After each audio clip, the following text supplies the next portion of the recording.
Estamos de volta ao vivo pela TVB com Notícias em Debate nesta sexta-feira, 6 de março. Estamos recebendo hoje o deputado estadual Jonas Donizete, do PSB. E quando o deputado aqui está, as perguntas não param de chegar. São várias questões, muitas delas de nível estadual e outras delas de nível municipal. E é assim mesmo, as pessoas têm vontade de fazer perguntas ao deputado Jonas Donizete. Por isso ele, vez ou outra, vem aqui e acaba respondendo as questões da população. Começando pelo Itamar, já que estamos falando em política, o nome Itamar lembra muita coisa. Sugestivo para começar, está aqui. Eu não tenho um tupete como ele, evidentemente, mas... Olha, o Itamar é de Campinas, ele diz o seguinte: deputado, esta redução da taxa de escritura e do registro do imóvel é definitiva ou temporária? É temporária. Olha, muito boa a sua pergunta, Itamar. É temporária, mas é um bom tempo. É 5 anos. Foi o máximo que a gente conseguiu nas negociações. Foi muito difícil a negociação com os cartórios, mas é até 2013. Agora, não deixa para a última hora, porque processo em cartório, esse valor que eu falei vale para todos os atos cartoriais. Porque antes também, Elton, era o seguinte: para fazer tal coisa é 500, para fazer outra coisa é mais 1.000. Agora, essas taxas menores, o cartório tem que fazer todos os atos para regularizar, para registrar o imóvel. Mas vale até 2013 apenas, depois volta ao normal. E é só para o primeiro registro. É só para o primeiro registro, essa redução. Por exemplo, a pessoa que está com um contrato lá na gaveta, uma escritura que ela não registrou, ela vai lá e aproveita. Se ela vender, aí a segundo registro já é o valor normal. Uhum. Tem uma ligação aqui da dona Magali, que é de Campinas. Ela quer saber se carro roubado antes de 2008 vai ter direito à restituição do valor. Infelizmente não, dona Magali. Eu aprovei a lei no meio de 2008. O máximo que eu consegui foi retroagir para janeiro, porque a gente não pode pegar outro exercício fiscal. O exercício, igual para a pessoa compreender, igual loja, ela fecha no final do ano para o balanço. O Estado também, ele tem o exercício fiscal. E você não pode, com uma lei aprovada num ano, retroagir para outro exercício fiscal do passado. O Jaime, mora em Indaiatuba, pergunta se não existe a possibilidade de criar um valor menor para os moradores de Indaiatuba passar pelo pedágio da SP Santos Dumont, diminuindo assim o acesso pelo desvio que foi feito. Me parece que teve uma negociação. Isso aí envolve muito a questão municipal. Se eu não me engano, tinha até um trabalho que foi feito há um tempo atrás e depois foi recompactuado. Mas existe sim essa possibilidade do carro que ele é emplacado no município mais próximo ali do pedágio, porque qual que é o certo do pedágio, Elton? O que seria o ideal? A pessoa pagar pela quantidade que ela anda. Vamos supor, se cada 1 quilômetro custa 10 centavos, a pessoa andou 10 quilômetros, paga R$1. Andou 20 quilômetros, paga R$2. Mas não é o que acontece hoje.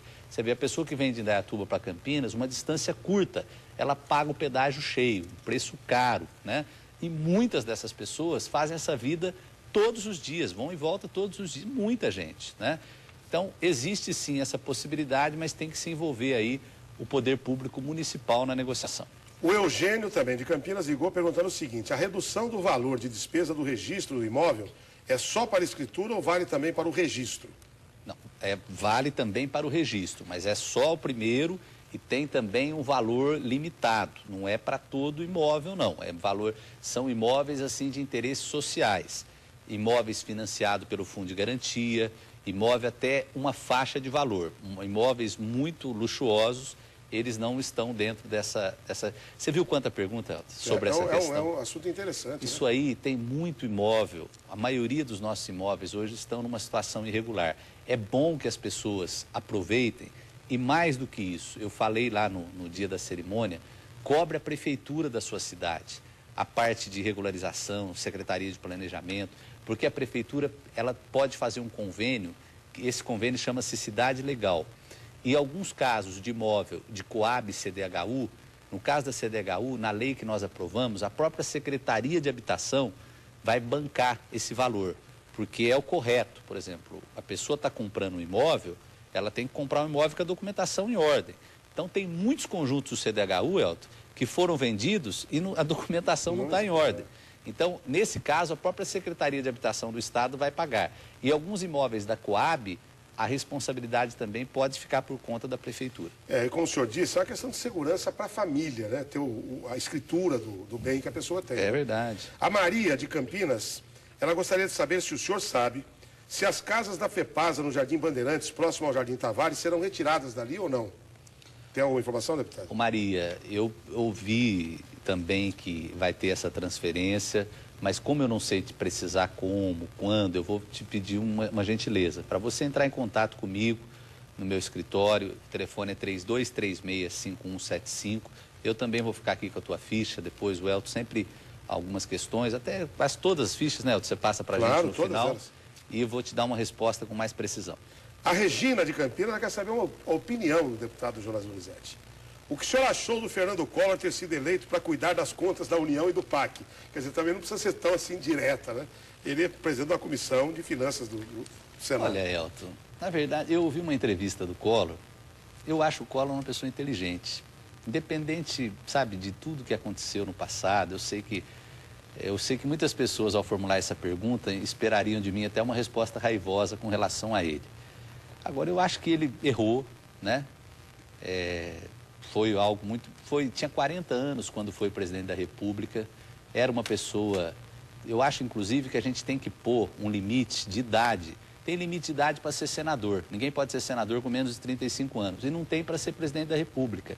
Porque tem certas coisas, o próprio Lula falou... Ele foi presidente aos 40. O Lula falou... Aos 42 já era ex-presidente. O Lula falou que, graças a Deus, ele não foi eleito lá atrás. Você já ouviu falar isso? Foi. Porque hoje ele é uma outra pessoa com uma outra cabeça. Eu acho assim, o Collor, ele tem o passado dele, que tem coisas ruins, né, que eu não aprovo. Agora, o fato dele estar lá no Senado, ele é um senador como qualquer outro. E ele tem esse direito de presidir as comissões, né? E o fato dessa comissão também de infraestrutura, ele não vai... É uma comissão que vai ter um acompanhamento. Ele não vai ter poder de mando, de ordenar despesa, nada disso, né? A única coisa que eu achei na entrevista que ele deu é que ele continua sendo, assim, um pouco presunçoso. Ele disse soberbo. Que o Fernando Henrique e o Lula seguiram a cartilha que ele escreveu. Mas isso eu acho um pouco... Aí eu concordo com você. Ele precisaria ter aprendido a baixar a crista um pouco, né? Não faz mal para ninguém. Humildade não faz mal para ninguém. Olha aqui, o Mauro de Hortolândia, ele quer saber se para registrar uma casa, o que é preciso fazer para então se conseguir a escritura? Olha, para conseguir a escritura tem todo o processo de documentos. É por isso que eu falei que precisa procurar o cartório, tem que se abrir um processo, aí verifica quais os documentos, tem que ter o documento do terreno certinho, o documento da construção da casa, e aí faz a escritura. Depois, com a escritura em mãos, tem que registrar num cartório de registro de imóveis. Este é o procedimento. Ligação do Marcos de Indaiatuba, ele gostaria de saber como fazer e onde procurar o programa de regularização de imóveis.